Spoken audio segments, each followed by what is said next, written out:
Thank you for coming to my talk. Today I'm going to talk about Java, about really simple things, simple pieces of code that may be very innocent and look very innocent, but they may be quite confusing. And unfortunately, I cannot cover all the possible cases when Java can be confusing. Like, who has seen confusing Java code? Probably, I don't know, yeah. I will not be covering all the possible use cases, only like the very core concepts, very basic concepts. And they're not necessarily only Java related, they can actually be very similar in most of the programming languages. And of course there are other things in Java, like the Java API, that can also be quite confusing, and maybe in another talk, but today we're going to focus on what's going on under the hood when we are actually looking at some pieces of very innocent code. And I will try to show you pieces of bytecode, or what compiler thinks of your code, or what is happening, because it's really interesting to at least know how these things work under the hood. And I would like to make this talk a little bit interactive, so I'll be asking some questions sometimes. And if you feel like shouting an answer to me, please feel free. And the most active participants will be rewarded with a sticker. So that's already okay. Who am I? I'm Nataliia. I'm a software engineer at Deceiving. For the last couple of years, I've been working in consulting. Most of my experience is in JVM environment, and Java is, of course, my favorite. And if you would like to connect, here's my Twitter handle. And yeah, let's get straight to the first use case. And this is the increment. All I will be saying about increment also applies to decrement, but it's really easy to illustrate like this. So I'm just going to show you one example and give you 15 seconds. What's going to be the result of A at the end of this code? 0. Here, 1, 0, 0. Okay. That's how programming works, yeah? Great. Okay, time is up. And this is actually going to be 0, but I'm going to explain how exactly we come to this state. Don't be scared. So this is a piece of the bytecode that is relevant for this code. I'm going to show you little diagrams of what exactly is happening. So let me just give you a little introduction if you haven't seen this before. So when you are running some method, you are in some frame, like your stack trace, right? And you have some state, sorry. And basically all the variables that you're creating inside your method here and now, they're stored in local variables, it's an array. And then you have this operand stack. If you want to do something, to remember something in memory while you're doing some calculations, some expressions, you put things on the stack and you use it from the stack, you put intermediate results back on the stack. So this is your operating space. And like most of the operations that you can do them on the stack. Not all of them are applied to stack, and this is actually the HQ. So what is going on? First line means put integer constant value 0 on top of the stack. Okay, then we say integer store, which means store an integer value in slot 0 of local variables. So it means first line integer a equals 0. This is what we have done in 2 operations here. Then we're going to load that value from that variable onto the stack because we want to use it. We are doing post increment. It means we're first evaluating the value in our expression, and then we're doing increment. So we're remembering the state that is 0, we put it on the stack, and after that, we are applying increment. And increment, integer increment, this is what it means, is one of these operations that is not doing something on the stack, it's actually changing something directly in local variables. The same applies for increment, of course. So while we think we are doing something on the stack, it's not the operation that's supposed to be participating in expressions. It's a very standalone side effect thing. So we are actually implementing the value in the variables, and then we are storing what we had on the stack into that variable to override the variable value. So in the end, we're having 0. This is not a good code. This is not a good thing to do. Now I give you 15 seconds. Okay, I hear one more approach.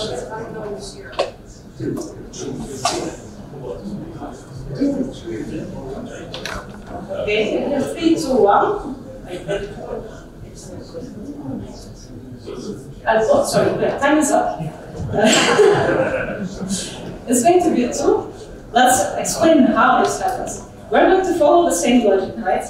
We put constant value 0 on the stack, we store it as a variable, first line again, same.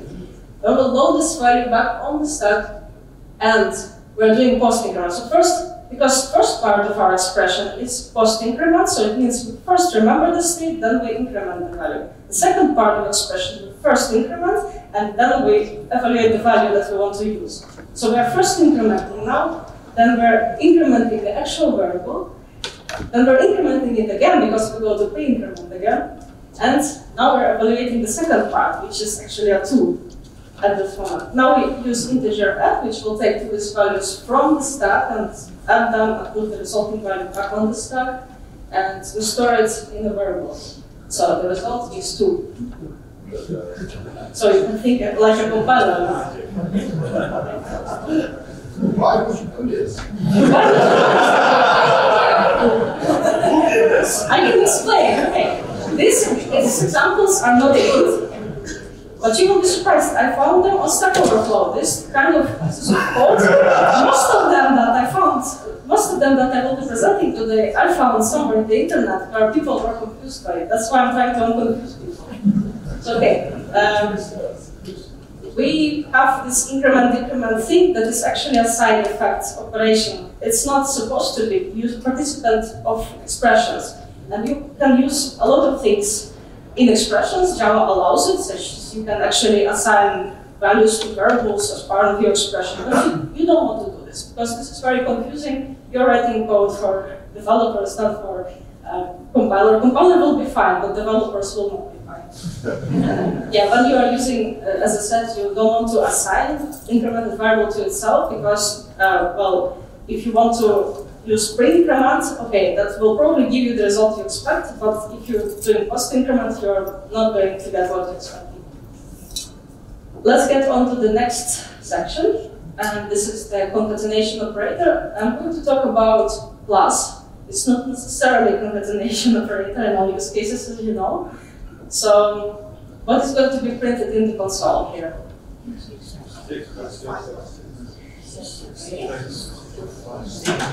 Brilliant.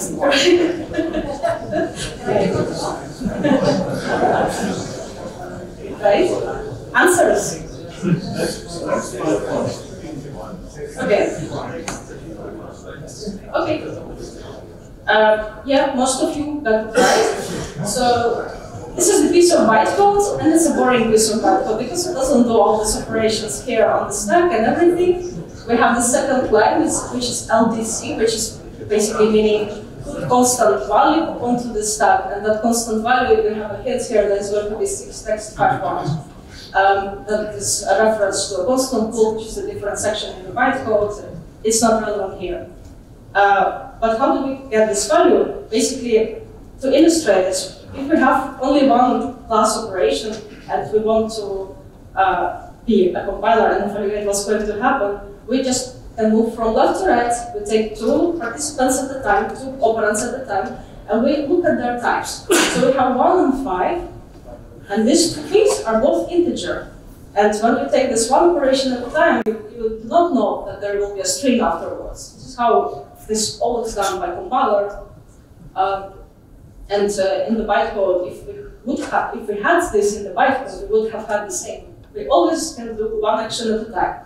And the resulting type of 1 plus 5 is going to be integer. So you're going to consider it as an integer plus. So it's going to be 6.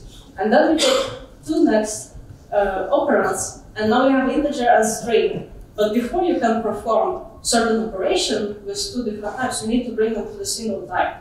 And here you have a type bubble, so you need to know which type is actually going to win here, which type is going to be the result. But you can bring any object to string, basically, in Java, so string is always going to win. You're going to have a string result here, so it's going to be 6 text. And since in all the next 2 at a time, right, the next operation is always going to be a string participating in it, so it's going to be always a string concatenation. Okay, this is a little bit of ugly code that I just wanted to use to illustrate something.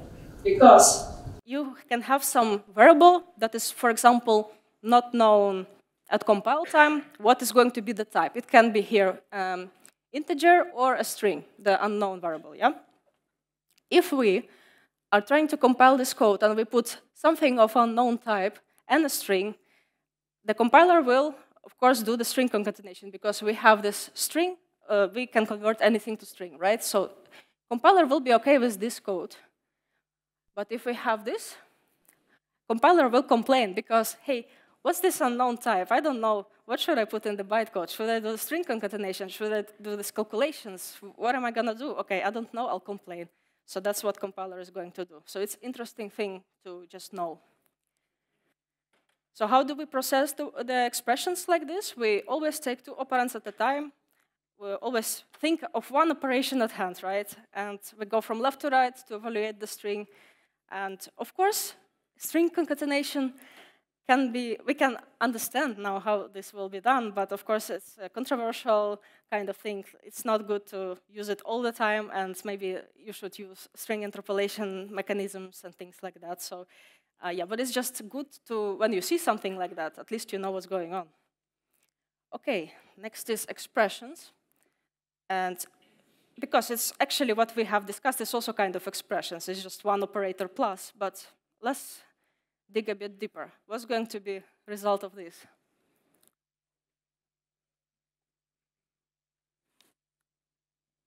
Two.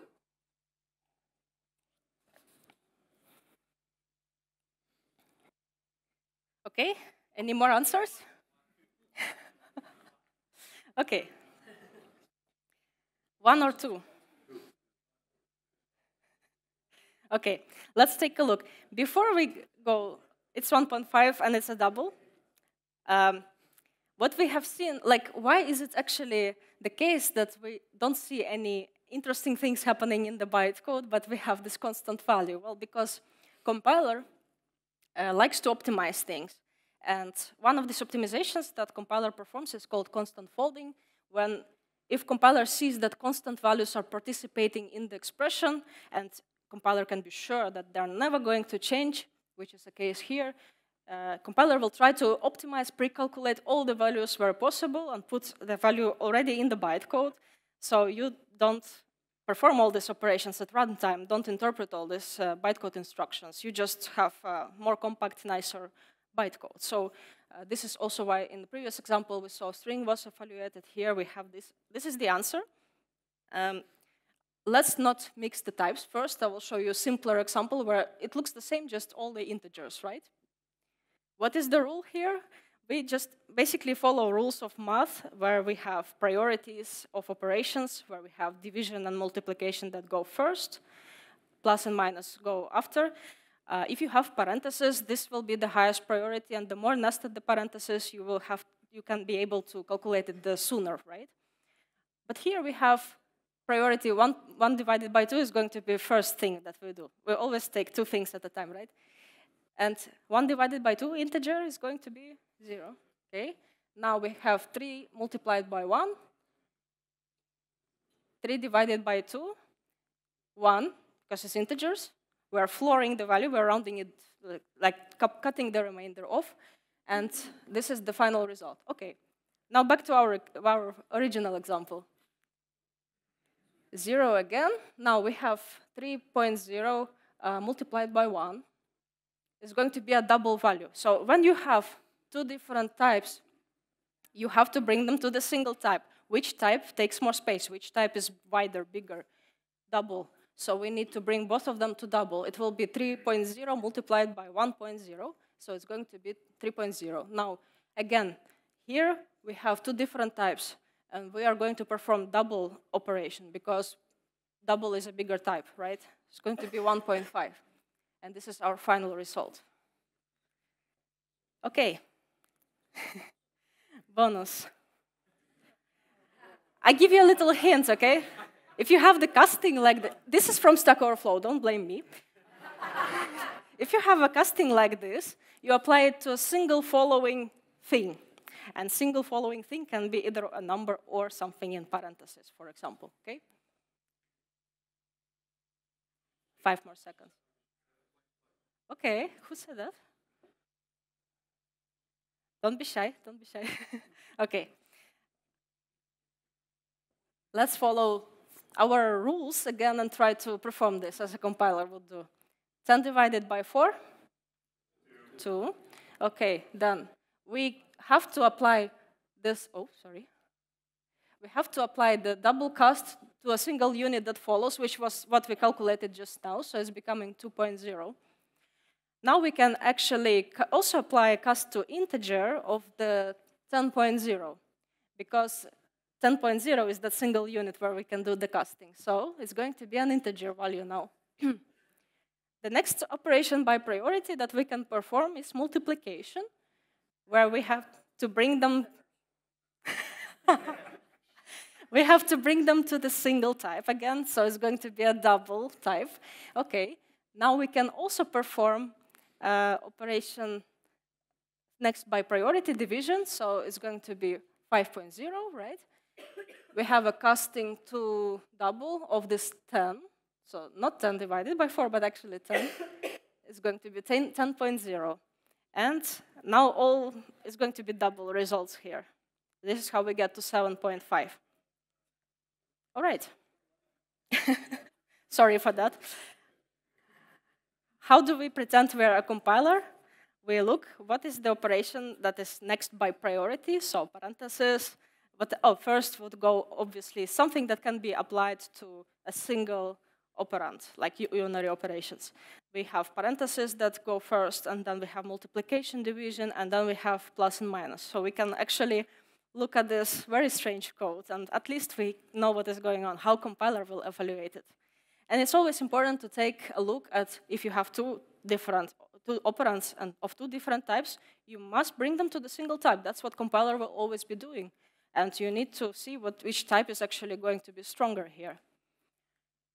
And that is actually widening.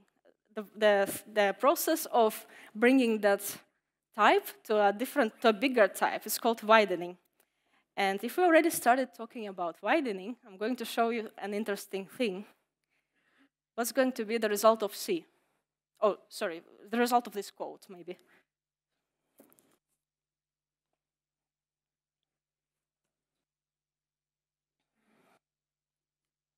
Please don't be shy. Tell me. Okay, compiler error. Any other? 0, okay. All right. This is not going to compile. Why? Because a plus b will be considered as an integer value, and it doesn't fit in short, and compiler will say, hey, why are you trying to put an integer value into a short type? Why is that? Well, if we cast it to short, it's okay. It's like 30,000 actually does fit in a short type. 40,000 wouldn't, but 30,000 does. So if we take a look at this bytecode, if we compile this successful piece of code where we cast, we see that it's very funny because si push literally means take this short value and put it onto the stack as an integer. Then you store it, integer store, integer store, and store it in local variables as an integer. So we created our first variable. Under the hood, it's an integer value. You do the same with the second one. You store it as an integer value again. You load them again as an integer load, both on the stack. You perform integer add. So you took them from the stack, you put the result back. And now we have this interesting thing, which seems like it did nothing. It's integer to short conversion. Nothing changed on the stack, right? It looks like it did nothing, but it actually did something. It took the value from the stack, it applied, like it shortened it. It cut all the bytes that don't fit an integer. So integer takes 4 bytes, right? But short takes 2 bytes. So 2 bytes will be just cut. They will not be considered reset.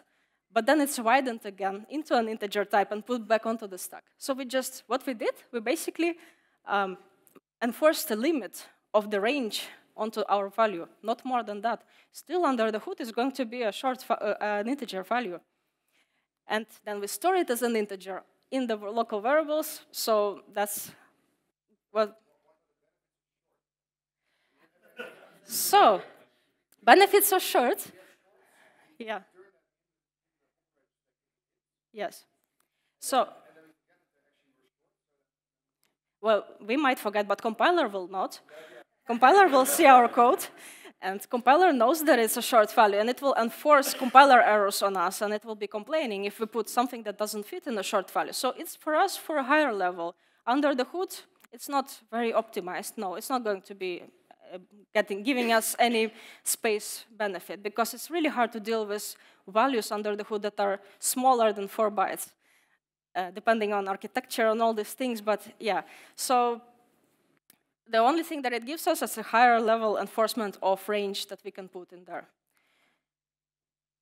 Yeah, what we have observed with this short value converted to integer is called widening primitive conversion in proper terms. And let me show you a little trick. So if we add final, if we tell that it's a constant value, compiler will be like, okay, these are constant values. I can do my favorite trick. I can do this constant folding thing. I can pre-calculate this value for you. And compiler is like, okay, it's 30,000. Oh, it does fit in the short. Okay, I can put it in the short for you. Okay, sure. This is actual bytecode of it. It's basically storing 3 constant values. Compiler will not be putting all these operations and everything. It just pre-calculates everything. Okay. This 40,000 don't fit in short, okay? What's going to happen here? Okay.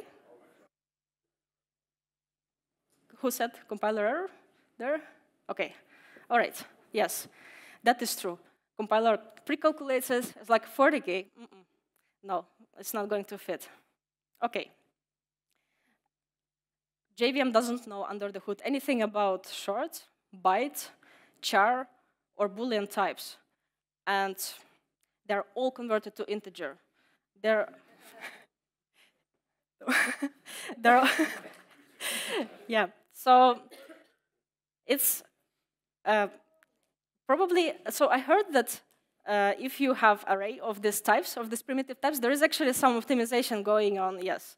Maybe it will take less space, but when we're talking about these plain primitive types, it's just an integer under the hood. It's only for our convenience that we have more types, we have richer code possibilities, okay?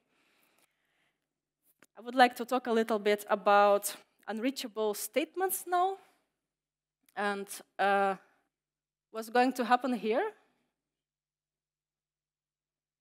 Nothing. Okay.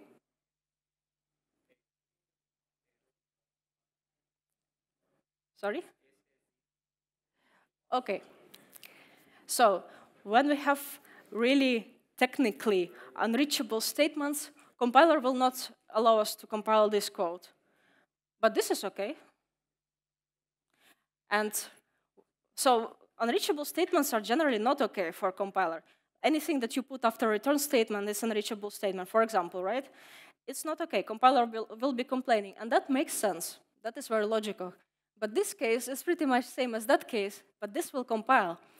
Because technically, I was reading the Java language specifications, it's not considered as technically unreachable statement. It's a special use case for us developers, for our convenience, that when you have, for example, some kind of feature flag or debug flag, and you just want to disable certain piece of code for now, for like development purposes, whatever, you can do this. You can have a constant value. You can have this constant flag somewhere, and you can use it, if feature, for example, instead of just false, but it's still going to be evaluated constant value as false. And okay, that's fine. It's for our convenience that we can then enable this flag. And if this flag is in a different class than the actual conditional block, we need to make sure that we recompile that class too, because if we compile it with false, this whole block doesn't make it to the bytecode at all. Nothing that is happening inside there will be in the bytecode. And then I was curious, if we put some nonsense in there, if it doesn't make it into the bytecode anyway. We can put any nonsense inside of that block. Actually, no, not. It does the evaluation. It will be complaining at all your compiler errors. But this block of code will not make it in the bytecode. And then you have to recompile if you change the flag. So this is one interesting feature of the Java language. Now, again, we see the same old constant folding everywhere pretty much. If we put final, if we tell our compiler that certain variable is constant, then compiler will gladly pre-calculate things for you. And maybe it's annoying that it doesn't compile, but it's actually good. Compiler is giving us a hint. Compiler can already be smart enough to help us, and we don't put it in, like, we don't find it out on a further stage. So it can be pre-evaluated as false immediately. All right. I'm finishing a little bit sooner than I expected, but I wanted to sum up with a couple of conclusions based on these examples. There are more that I would like to cover, of course, but what would be good conclusions from that? I mean, this is just really, really bad code that we have seen today, but we have seen things that scale. For example, if we have the situation we've seen with the increment and decrement, it's basically an example when we are trying to put a side effect and use it in our operations and our task at hand. So it's good to split it away, put the side effects away from whatever you're doing right now. And it scales to how we use methods and how we actually, in general, write our code. It was just good illustration how confusing that can be. And we have learned how to think as a compiler a little bit, right? We know that we can take at max 2 operands at a time, 1 or 2, and we always focus on a single action at a time. We look at the highest priority action first, and we have this type battle where we have to see which type is going to be stronger. We always need to bring both operands to a single type and see which type is going to be the resulting one. We have seen that some types are not exactly what they seem to be. Maybe we expect some optimization under the hood. Maybe it's not always happening the way we expect. But compiler does a lot of smart things these days. I heard long ago, before I was born probably, that compilers could not optimize it well enough if you wrote code a bit wrong. Like if you didn't have very well optimized loops and things like that. So now we can actually trust our compiler quite well because it does these optimizations very smartly. And all the enforcements, all the complaints of the compiler are actually a good thing because it's helping us to see these errors early. And we can help our compiler as well optimize a little bit. If we, for example, tell him, hey, this is going to be a constant value, so compiler can optimize our code, and if we have shorter bytecode in the end, and we benefit from it as well. But the most important outcome, I think, a conclusion out of this is write code for developers, not for compilers. Compiler will be fine. Developers will hate this code. So, yes. As I promised, I have stickers. And I have quite some, so you can come over to me if you like it. And this is hand-drawn. Obviously, I ordered to print it. If you're wondering what Duke is holding here, it's a bug. It's not half. we caught a bug. It's not half of the octopus, as my colleague said. So, yeah, if you like it. If you like this topic, I actually write some blogs about it. And I'm going to write more on the confusing things. For example, next upcoming thing I have in draft is about lambdas. And I also want to go into more Java API things as well at some point. So if you're curious, you can take a look. And you can follow me on Twitter if you like to connect. And yeah, thank you for your attention. And please don't forget to rate my talk. Thank you.